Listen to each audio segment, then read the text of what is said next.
Step into the Incense and Whiskey sanctuary with mindfulness enthusiasts and verified whiskey lovers, Mecca and Ashley, as they discuss all the random topics they love, from mindfulness to memes. This is Ashley. And this is Mecca.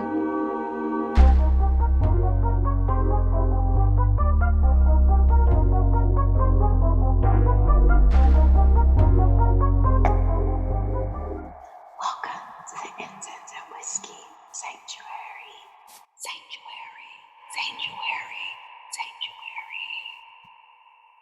So, Mecca, we're talking about Black women today in reality television, scripted, unscripted, in the real world, kind of like a versus situation. Mm-hmm. So I will say I've been checking out some new to me reality television shows starring or main cast situations of all Black women.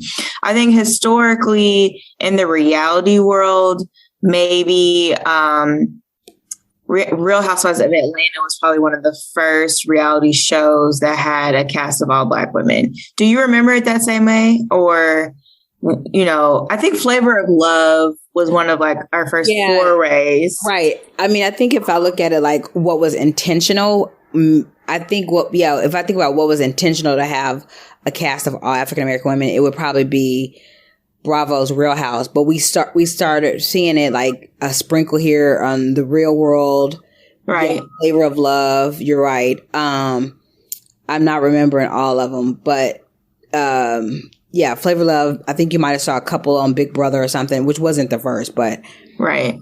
But intentional, I guess so. And if somebody right. And I think also to your point about intention, I think it was intentional to have a predominantly Black cast of women. And then also the focus of the story, right, was on their lives and the details of their lives. And so I think that's important, an important differentiation as well. So Real Housewives of Atlanta, let's say, was the starting point for Black women on reality television. Then we had various iterations, Hate It or Love It, Love and Hip Hop showcase, a predominantly Black cast in the stories of both Black women and Black men, or, people of other backgrounds as well. But recently, I've been tuning into things like Selling Tampa and Ladies Who List, which I think has a different point of view, which is intentionally focus on Black women, but also Black women within a specific industry. And in this case, it's real estate, both, luxury and I think commercial also. Have you checked out either of those shows? Yeah, I saw Tampa. I thought that was interesting. So two things. I definitely like those kind of real estate reality shows. Yeah. Regardless if it's, flipping a home, finding your vacation home. I love that. So it was especially fun to be able to see it with the, these women that were in this space. They were bringing you that luxury and some kind of funniness. Yeah. So something that I thought was interesting, I don't know if you checked out, The Breakfast Club, if for anyone listening, DJ Envy made an interesting comment. He said that he felt like he watched Selling Sunset, which was the original franchise that Selling Tampa, I think, followed. And he had made the comment that he felt that Selling Sunset, which I did not watch as of yet, was more focused on the deals, and Selling Tampa was more focused on, or put a more concerted focus on the drama between the women on the show, which I thought was interesting. And we all know is a historical formula for reality television. Do you have any thoughts on that in terms of thinking about the details of the deals shown on the show? Well, I think that I think so. Part of what he's saying is definitely true. Selling Sunset does have drama on it, but we also see a good amount of the actual business part of it. And the good amount is a phone call, or maybe we're at the end of a meeting and, they're debriefing each other after a meeting on Sunset. So on,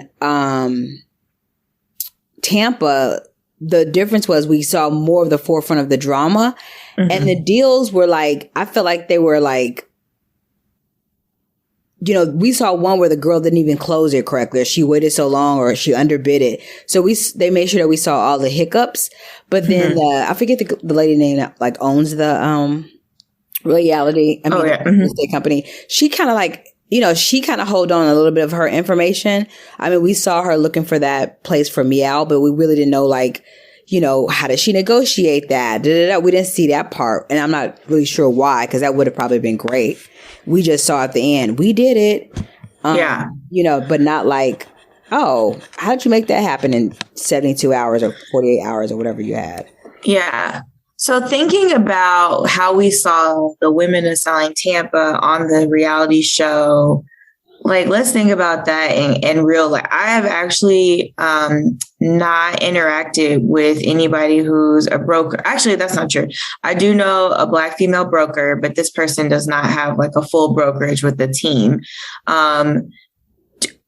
Do you think that what was characterized on the show is a fair representation of what we would see, right, of a Black woman in the real estate business in real life, if we were to do a versus?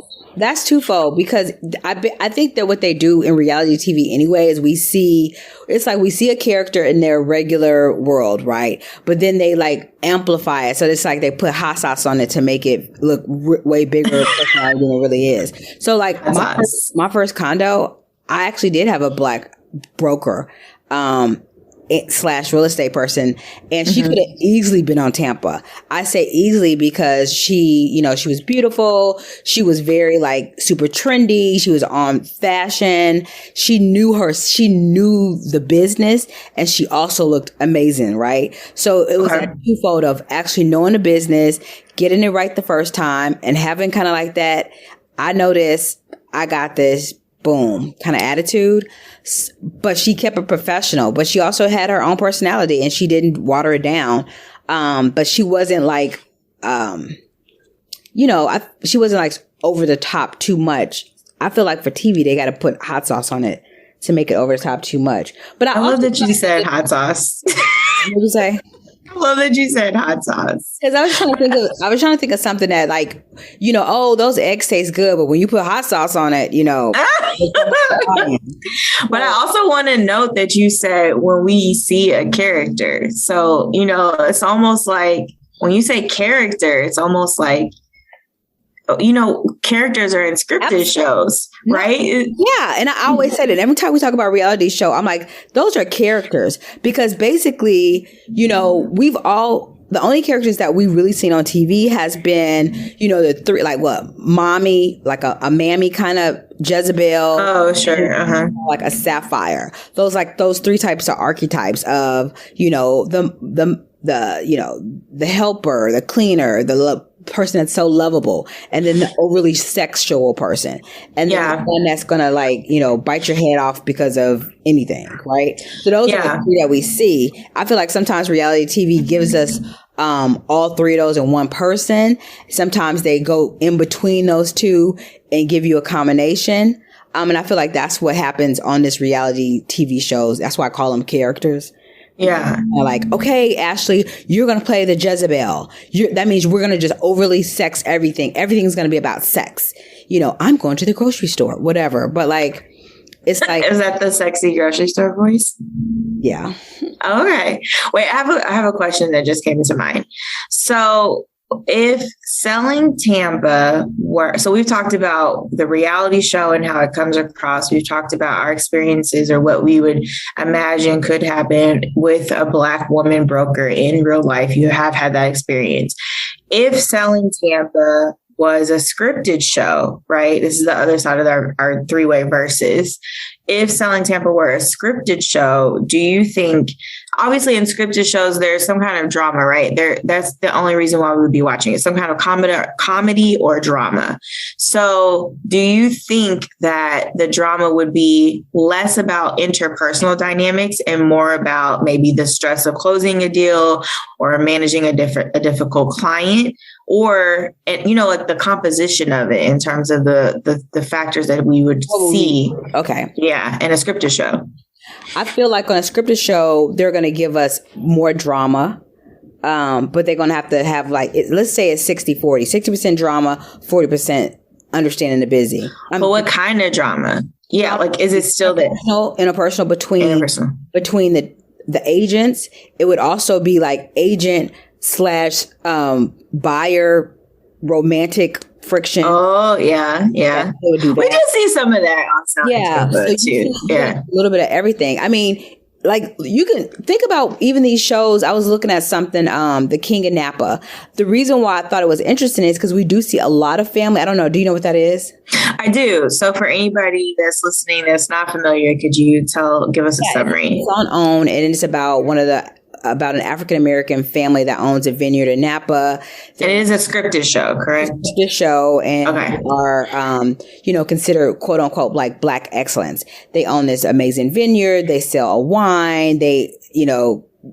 But at the same time, they have tumultuous like family drama, mom, daughter, father, aunties, cousins, other rivals with other vineyards. So it gives us all of that. But then you understand how the thought process goes into like marketing the wine, creating a wine to then, help push the older ones. And then also we learn just a little bit about, the process of making the wine and the fermenting. So I thought that was cool. You can do that. And I think TV would do just that. TV would do just that. So two things that I want to say. I'm sorry. One thing I want to say. When we see a lot of African Americans in certain industries that go on a reality show, it could do twofolds. It can either highlight an African American woman in a manner that people already kind of views us. Maybe it could be an angry Black woman, or maybe it's the woman that, is a people pleaser. And we see that just more on this particular TV. But we know they're involved in this profession. Or it can also be like, oh, I didn't know, I'm a little girl. Oh, I didn't know we were in real estate. I didn't know that we were in medicine, married to medicine. That gives me inspiration to want to do that. So it can do twofold. It can either like amplify something that's already put out there that's untrue, or inspire someone to, go into that profession. Married to Medicine, they have Atlanta and they have LA. Yeah. I was reading that one of the doctors in LA was 100% against this franchise for Married to Medicine, because she kind of felt like TV already made a mockery of Black women, but now you about to now make a mockery of Black women in the medical field. And she said that going through the journey of becoming the professional she is, she already had a hard enough time gaining respect and sitting in rooms because of being a Black woman, period. But then when you put them on this television show, it almost confirms. So she was like super against it. She said she then kind of changed her mind when she said that it was also important for them to be able to talk about and educate people on African American women and Black people and how they're treated in the medical field. Absolutely. Yeah. Patient and as a professional. So I thought that was interesting. I'm sorry, I just hide it out what you said, but no, I think that is interesting. But I think those types of intentions or that portion of the storytelling, unfortunately, kind of gets lost in the shuffle of the interpersonal drama at times. Because I certainly think Married to Medicine, Atlanta, the original franchise, did an excellent job of showcasing. Sorry, say it again. Oh, I'm sorry. I was saying you saw it. Yeah, I think they did an excellent job of showcasing what the impact of COVID had on the African American community, coupled with, what was going on with the killing of George Floyd and how that impacted them in their community engagement and the way that they showed up in the world, and communicating, advocating for the community, I'll say. So I think it's interesting. And I think that those intentions are all well and good, and unfortunately sometimes get lost in the, the showcasing of the interpersonal drama. But I absolutely agree with that. From my understanding, Black people are underrepresented in the healthcare community. So to showcase that, hey, there are these Black women who are physicians, surgeons, whatever the case may be, and this is, their line of work and their lifestyle and what they care about. I think shining a light on that is, important for sure. And storytelling in general is important because I think I've said this before on the show. I learned a lot about how other people live through reality television. Like that's how I learned. For real. That's how I learned, like, oh, you can go hire a private chef and not have to cook your anniversary dinner. Like, oh, you can go charter this boat. Okay, I get what you're saying. I'm just saying, like, those are things that I was not exposed to growing up. But then seeing it on reality television and seeing, like, okay, actually, this is attainable. Yeah. Or in certain instances, maybe not in all instances, I'm not chartering a yacht out here. But I'm just saying, I learned through reality television how other people were living. Yeah, I think that is a good point. I didn't even think about that. The other piece of it is, I feel like on reality TV, I don't know if I should use the word burden or the responsibility of when one Black woman is on TV or, in this setting, she almost holds the whole like responsibility of the community on her shoulders. Like, for sure. When you see the Cosby Show with Claire, or you saw Julia, or you saw Mrs. Jefferson. Is that how all Black women are? Like, you kind of create this, like, I don't know which, depending on what era you're watching, which one of these actually are Black women. So, even when I don't know if this happens to you, but I know, just traveling international, since these reality shows have been coming out, like The Real Housewives, some foreigners really think that African American women are more like the characters on, the shows on these shows. Absolutely. Like, I mean, not to say all of them, but it's like whatever is portrayed and showed out into the world, that is going to be the perception that you have. So unless you're actually doing research or actually making an intent to seek out realness, you're going to see like the Real Housewives of Atlanta or Potomac. And I'm not saying that those characters are not relatable, because they got to be relatable to somebody, but it's not something that should be representing an entire genre and race of people. I don't think any show should do that. I think people have to stop looking for one person to represent the whole damn community. I think that's fair. I mean, back to our, real life kind of situation scenario. I can't imagine any scenario that I have been in that's similar to what I have seen on Real Housewives of anything, Atlanta, Potomac, on Selling Tampa. Wait, you never. Okay, so let me explain why though. First of all, I don't run in groups of of friends. Like I have a small, like I can probably be around in general, just my personality, being an introverted person. I could probably an introverted extrovert. I could probably handle like a group of 3 or so, but like more than that, that's not real life for me personally. Like. Right. There's not an opportunity to be like, so-and-so's mad at so-and-so. We all gonna go to brunch and talk about, there's not an opportunity for that. Like, that's not gonna happen. Yeah. I mean, I'm trying to think. No, I don't have like a huge, I have friends, but we don't nobody is hanging out like that. Right. It's not like and what we see on TV, I feel like it's scripted too. Like, because sure. If I have a 2 or 3 year old and I run these businesses and blah, blah, blah, girl, who got time to be sitting up there looking at them in North Carolina or whatever they were at? Like, who has that time to do those kind exactly. No, that's what I'm saying. Like that's in real life for me personally, and not knocking anybody who does have larger friend groups. Like I don't have a circle of friends where we all know each other's business. We're all keeping up together like that. I probably have more one-on-one friendship interaction or, groups of, like I said, 2 or 3 around usually interaction than most often. And again, we all have our own careers and lives. The degree of the knowledge we have of each other's business or care to get into each other's business is not to that extreme. And I think that what you're saying is true, but I definitely, and as you just said, there are a lot of girls that have friends and they are tight and they grew up together and all that. But we're made to believe that these grown-ups all just met within the last 5 to 10 years and they're this close. But the thing is, I don't necessarily know if they know that much information about each other because they always reference the blog. the blog.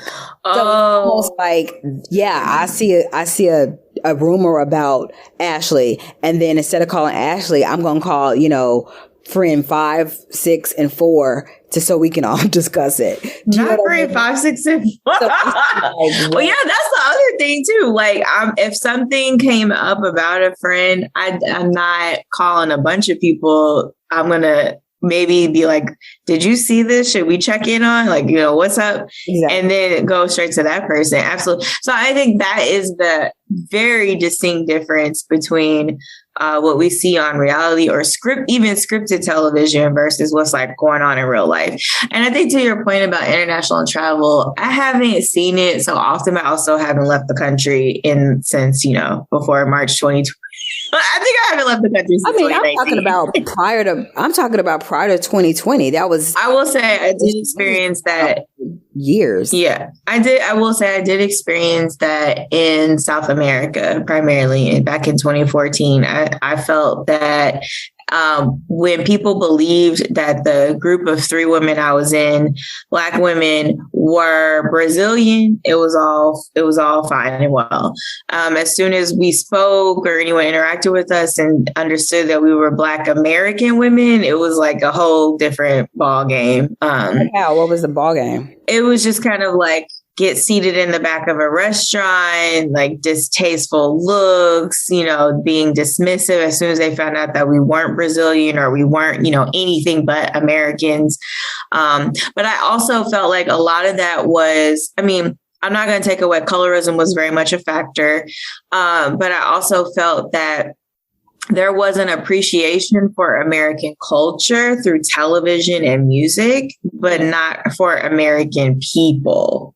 And American dollars. Like everybody wanted that US dollar, but not for American people. Like the actuality of it. What we're talking about, there's like studies on this, right? Like I was just reading this article. It's called "That's Not Me I See on TV." African American youth interpret media images of Black female. And this is by Bass and Ben, Valerie and Keisha. They had this article. I think it might have even been in Washington Post, if I'm not mistaken. But then you have the Gina Davis Institute. Like what we're talking about is like research for over the last 10 years, just in regards to how people are represented and then how they are treated. Because like your white counterpart, everybody doesn't think that a white woman is like Drew Barrymore or like Angela Jolie. They know that there's various personalities, and no one person on TV, being a reality scripted actress, and that community is looked at as the one representative of all white women. Yeah, that's true. Which is great. Nobody wants to just be like, I represent all this. Typecast. Exactly. Yeah. So then on the African American woman side, anytime you see that woman, whoever becomes it, I don't care if it's reality, scripted, an actress, she can't do anything wrong. She can't do anything wrong to quote unquote embarrass Black women. Yeah. You know what I mean? Like, it's almost like she can't just be, I'm making this person up, Lola.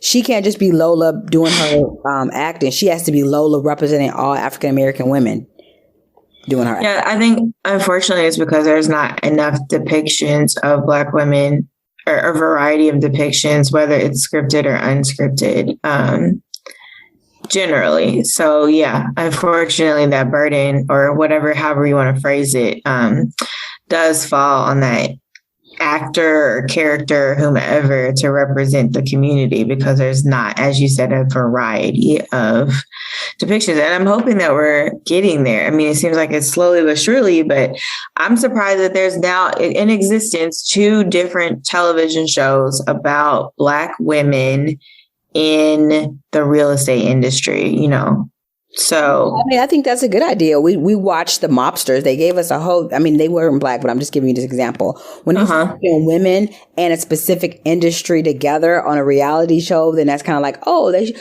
look into that. You have Mobsters. You had, Yes Medicine. what else? There was also like women in the beauty industry. They've done quite a few different like like salons and restaurants. Restaurants, exactly. Right. So, I guess it's time for real estate. It's time for real estate. Right. So what do you think is next? Like media or finance? First of all, I don't think Black women in finance are ever going to try to be on TV like that. I think that it's so funny because if there's so many of these like shows that, kind of create this typical quote unquote African American woman's character. So I'll be happy once they go in a direction that you see of tons of different facets. If we're going to do them on reality TV, we see it on Scripted, right? We have seen, think about Girlfriends, Living Single, 227. We've seen all these variety of what like of an African American woman can be. But even in present day too, you got Insecure, Harlem. Oh, I see. That's what I'm saying. But that makes me think that they're still there. Yes, I hear you. We want to see it on reality, but I think that that's going to be a harder case to sell because of the reasons why people watch reality television show. And I think that makes a case for the coexistence of scripted and unscripted television, and the fact that it's each one of those genres is focusing on different aspects of storytelling. But I feel like we might go in that direction. I do know that there was a couple of like reality shows, even on OWN, that didn't have drama in it. And that was about the business, about either learning like a hotel management business or learning about these 5 women that had all these art creative positions in the world. Those shows didn't make it. Okay. Maybe because they probably lack the drama. They lack the drama. Exactly. Yeah. But then, I feel like we can be moving. I feel like within the next few years, we're going to be moving in a direction of more positive. Like a docu-series. Yeah, I think so. Evolution. Yeah. It's going to be more like news and drama. Think about like a Lulu. Am I saying that right? The Netflix. They did this Netflix on this like multi-level marketing company with clothes. I think I told you to watch this, Lulu Row. It was like think about Avon or Mary Kay for like lounge pants. You did tell me this. I cannot think of the name of the company. The reason I bring it up is because it was a mixture of drama and education, but it was controlled, but not really. I say not really because the stars of the show, I don't think that they had a ton of knowledge of what past employees were going to say because it was so contradictory. What they were saying was the drama is what I'm trying to show is, I'm telling my story in the way that I see it. And then I'm going to bring on 5 other people and let them tell the story the way they see it, which may actually be complete opposite of what the original person said. So they had drama, they gave us education, but there wasn't a conflict. There was a conflict or physical and situation. I actually like the information presented like that. Okay. It was one of those things like, all right, somebody lying because somebody lying, and so we had to find the drama in between the lines. He was able to get, and it creates the discussion. It allows people to create a discussion amongst of what it could have been as opposed to reality. So that's my thought process. I think we just found another side hustle for you, Mecca. You could be a reality television consultant or docuseries consultant. Listen, I'm working on something. Oh, shoot. Let the people know. But this is what I'm saying. At the end of the day, I can't wait for the progression to go where one single Black woman is not the representation of the entire community. Yeah. A, can't wait for that to not be the case. B, I also want to see the reality TV shows that show a positive light and an everyday normal, even if it's nothing that's going to be super exciting in regards to like fights, just show, this is how her routine is. This is how it is at work. This is how she perceives this industry. I can't wait for that to be the case. Yeah. And I'm not saying that there can't be any like drama. We know that some of these reality TV shows, women, they come up. They start using their platform for good. They can, meet their life partners. Some of them open up businesses. So we know it can be used for good if they actually like use it. That's just not always the case. So I can't wait for to see more like success stories come out of it. Then, girl, she shouldn't even went on TV. What was her friend thinking? Let her get on TV. Right. I don't want to hear that shit no more. Mecca's done with that. She's done. All right. Well, I appreciate your perspective. So yeah, tell us what you guys think. What's your thoughts on reality TV versus women in real life? And reality TV, meaning reality and scripted, because I mean it's a fine line at this point nowadays. Fine line. So, thanks for listening, you guys. Catch us next time on Incense and Whiskey. In the meantime, take a breath, have a sip,